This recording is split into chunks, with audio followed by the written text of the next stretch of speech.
Kisah Az-Zubair bin Awam, pengikut setia Rasulullah Shallallahu Alaihi Wasallam. Tolha dan Az-Zubair, mereka adalah dua serangkai. Bila yang seorang disebut, maka yang kedua pun disebut.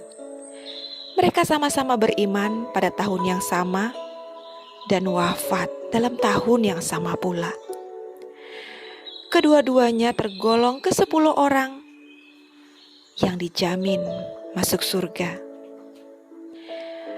Az-Zubair masuk Islam dalam usia 15 tahun dan ia hijrah dalam usia 18 tahun sesudah menderita penganiayaan dan siksaan bertubi-tubi karena mempertahankan keimanannya di saat usianya masih belia. Pamannya sendirilah yang menyiksanya. Az-Zubair digulung ke dalam tikar, lalu kakinya digantung di atas, dan di bawah kepalanya ditaruh api yang membara. Pamannya berkata, "Kembali kamu kepada penyembahan berhala." Tapi Az-Zubair menjawab, "Saya tidak akan kembali kafir lagi sama sekali."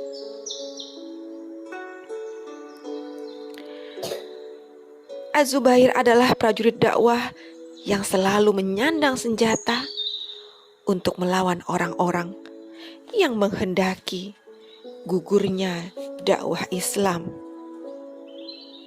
Kepahlawannya telah tampak pertama kali pada waktu Perang Badar. Dalam peperangan itu, pasukan Quraisy menempatkan pendekarnya di barisan terdepan yang dipimpin oleh Ubaidah bin Said ibnul Ash. Dia dikenal sebagai orang yang paling berani, paling pandai dalam menunggang kuda, dan paling kejam terhadap lawan. Kaum Quraisy sengaja menempatkannya di barisan terdepan untuk menantang pahlawan-pahlawan berkuda kaum muslimin. Az-Zubair segera memandang ke arah Ubaidah.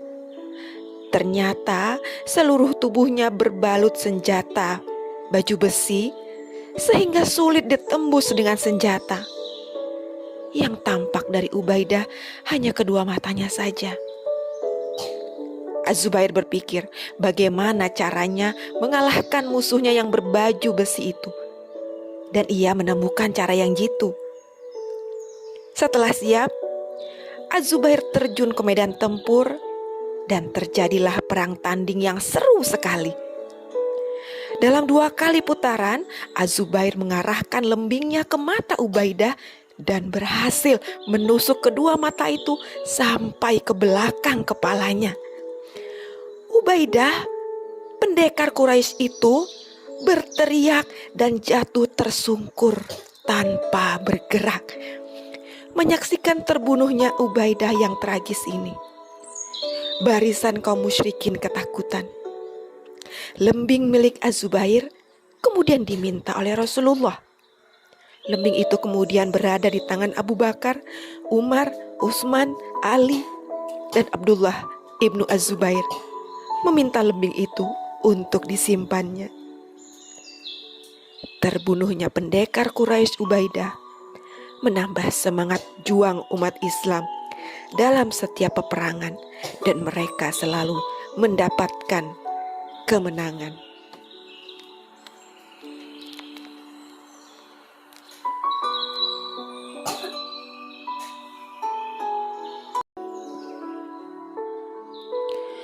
Rasulullah Shallallahu Alaihi Wasallam sangat mencintai Az-Zubair. Rasulullah merasa bangga terhadap Az-Zubair dan ia bersabda, "Setiap nabi mempunyai pengikut pendamping yang setia atau hawari, dan hawariku adalah Az-Zubair ibnul Awam." Kecintaan Rasulullah Shallallahu Alaihi Wasallam kepada Az-Zubair bukan hanya disebabkan ia anak bibi Rasulullah, atau karena suami dari Asma, putri Abu Bakar, yang pernah mengantar makanan ke Gua Sur untuk Nabi dan Abu Bakar. Tapi karena Az-Zubair memang seorang pemuda yang setia, ikhlas, jujur, kuat, berani, murah tangan, dan telah menjual diri dan hartanya kepada Allah Subhanahu wa Ta'ala. Dia orang yang berkarakter tinggi dan berakhlak mulia. Keberanian dan kedermawanannya berimbang seperti 2 ekor kuda balap yang sedang berpacu. Dia adalah seorang pengelola perdagangan yang berhasil dan hartawan. Tapi hartanya selalu diinfakkan untuk perjuangan Islam. Bahkan ia wafat dalam keadaan menanggung hutang. Jiwa tawakalnya kepada Allah amat kuat. Dan ketika mendekati ajalnya, ia berwasiat kepada anaknya Abdullah agar melunasi hutang-hutangnya.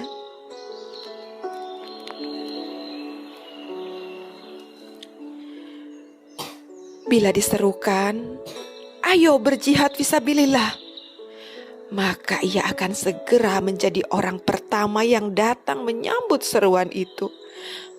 Oleh karena itulah, Az-Zubair selalu mengikuti seluruh peperangan bersama Rasulullah Sallallahu Alaihi Wasallam. Selama hidupnya, ia tidak pernah absen berjihad. Ketika kaum muslimin mengepung perbentengan Bani Quraidah yang kokoh dan sulit dikuasai, Az-Zubair bersama Ali bin Abi Thalib menyerbu dengan memanjat benteng tersebut. Dengan berani ia membuka pintu-pintu benteng itu sehingga kaum muslimin dapat memasuki dan menguasai perbentengan tersebut.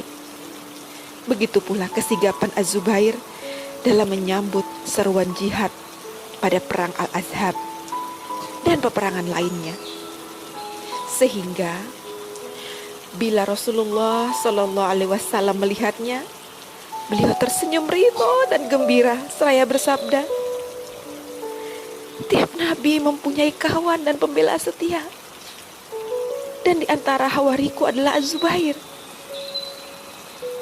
Az-Zubair tercatat dalam rombongan yang pernah hijrah ke negeri Habasyah sebelum hijrah ke Madinah.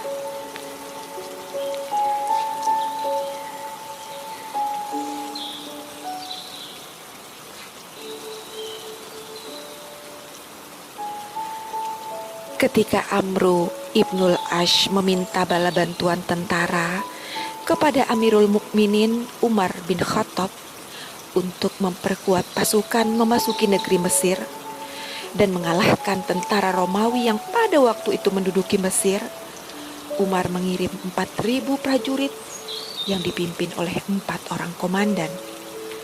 Dan ia juga menulis surat yang isinya, "Aku mengirim 4.000 prajurit bala bantuan yang dipimpin 4 orang sahabat yang terkemuka, dan masing-masing bernilai 1.000 orang. Tahukah Anda siapa 4 orang komandan itu? Mereka adalah Az-Zubair ibnul Awam, Ubadah ibnu As-Samit, Al-Miqdad ibnul Aswad, dan Maslamah bin Mukhallid." Ketika menghadapi benteng Babylon, kaum muslimin sukar membuka dan menguasainya.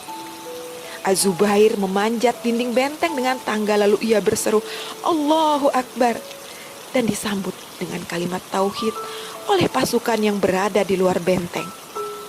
Hal ini membuat pasukan musuh gentar, panik, dan meninggalkan pos-pos pertahanan mereka. Sehingga Az-Zubair dan kawan-kawannya bergegas membuka pintu gerbang. Maka tercapailah kemenangan yang gilang gemilang pada kaum muslimin.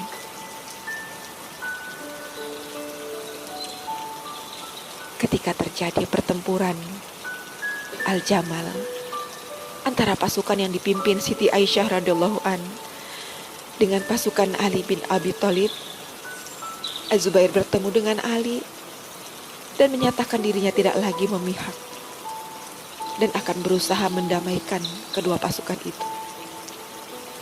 Setelah itu maka dia pun pergi, tetapi dia dibuntuti oleh beberapa orang yang menginginkan berlanjutnya fitnah dan perang.